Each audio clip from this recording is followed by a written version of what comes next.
안녕하세요. 양재 지하철역입니다. 오늘은 조선 왕릉 답사 세 번째 날이에요. 집에서 멀지 않은 헌인릉에 갑니다.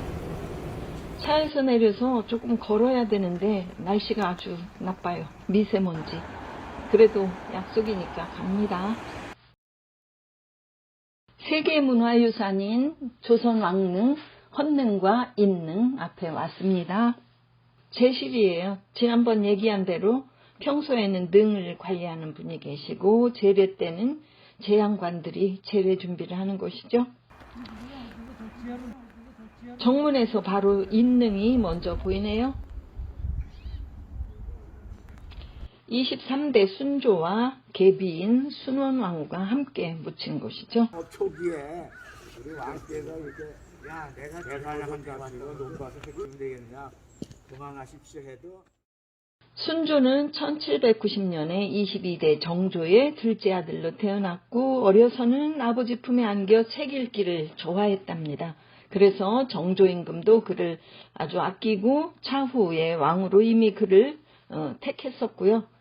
그래서 정조가 병으로 승하했을 때 11살의 어린 나이에 왕이 되어서 한동안 섭정을 받았고 후에 그가 섭정에서 풀려났으나 그의 처가 안동김씨네가 세력을 잡고 모든 벼슬을 독차지하고 자기 가문의 이익에만 관심을 두니 백성들의 삶은 점점 어려워졌던 거죠. 순조가 이것을 깨닫고 왕권을 강화하려고 했었지만 쉽지 않았답니다. 그런데 다행히 아들 효명세자가 아버지를 도와서 안동김씨를 견제하면서 나라 일을 잘 해냈기 때문에 순조도 그를 많이 의지했답니다. 그런데 이번에는 또 효명세자의 처가인 풍양조씨들이 어느새 세력을 키워가고 있었던 거죠. 그러던 차에 효명세자가 병으로 죽고 4년 후에는 순조마저 승하했답니다. 그래 이렇게 되니까 조선은 이제 안동김씨와 풍양조씨 두 집안이 수십 년간 실권을 장악하면서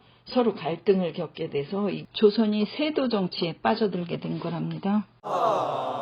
다시 능으로 돌아와서 앞에 제례 때 향을 나르는 향로와 어로가 펼쳐져 있고 제례를 지내는 정자각으로 가봅니다. 정자각에는 제를 지내는 왕이나 제관이 오르는 계단과 일반인을 위한 계단이 따로 있고요. 정자각을 한 바퀴 돌아봅니다. 묻힌 사람의 업적을 기록한 신도비가 들어있는 건물 비각이고요. 뒤쪽으로 인릉에 올라가 보려고요.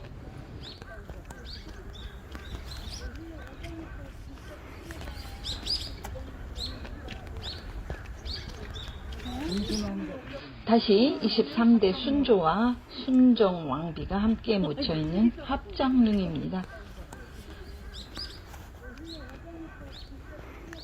제향 때 향을 나르는 모습이네요.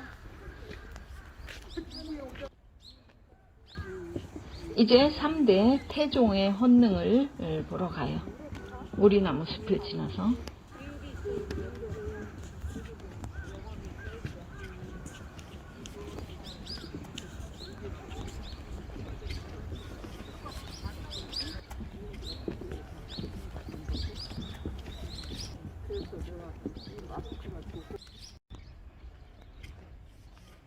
수시로 간식도 먹고요. 3대 태종 이방원과 원경여왕이 묻혀있는 헌릉에 왔어요.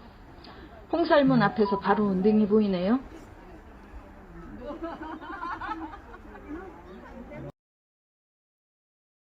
네, 태종 이방원입니다. 멋있죠?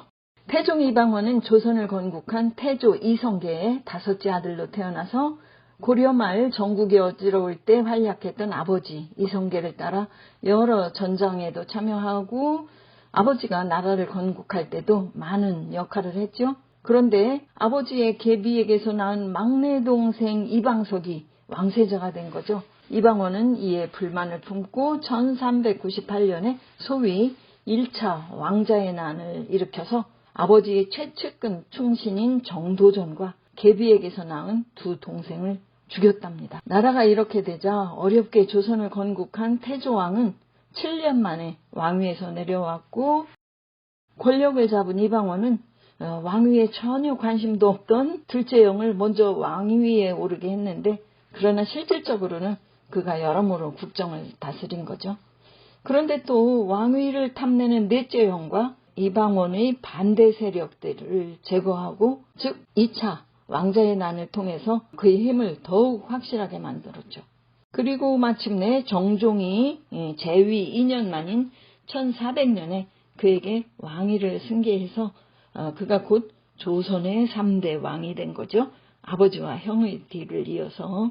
어쨌든 왕권을 강화하면서 또 국가를 위한 여러 가지 강한 기초를 다졌는데 또 원경 왕비가 그가 왕이 되도록 여러모로 애를 많이 써줬지만 왕이 된 후에 처가인 민씨 세력이 커지는 것을 막기 위해서 원경 왕비의 두 동생을 죽이기도 했고요. 또 비록 사병을 통해서 권력을 잡았지만 왕이 된 후에 첫 번째 한 일이 사병을 금지시키는 거였는데 사병이 왕권에 대한 위협이라는 걸 누구보다 잘 알고 있기 때문이었겠죠.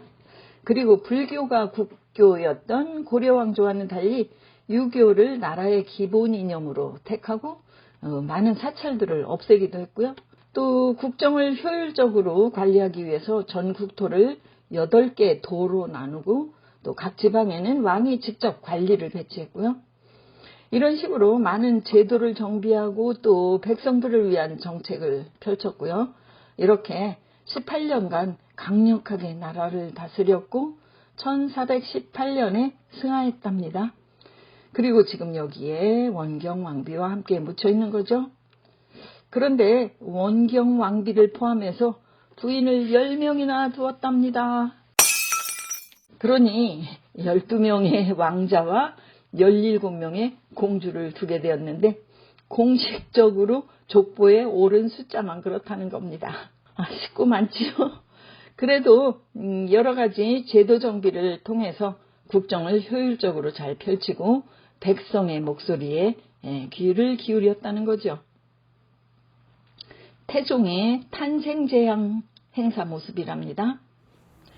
정자각으로 가까이 가볼게요. 능은 정자각 뒤에 있고요. 물론 정자각의 뒷문을 열면 능이 보이죠. 왕과 왕비가 따로 묻힌 쌍능이고요. 충문을 태우는 예감, 또 왕의 업적을 기록한 신도비가 모셔져 있는 비각입니다. 나머지는 다 추려내고 11명, 그럴싸한 분 11명 성공이고. 공들 중에 한 명이 신빈에 신빈이 3만 7천 받았어? 그중에 세종의 부부 아까 제가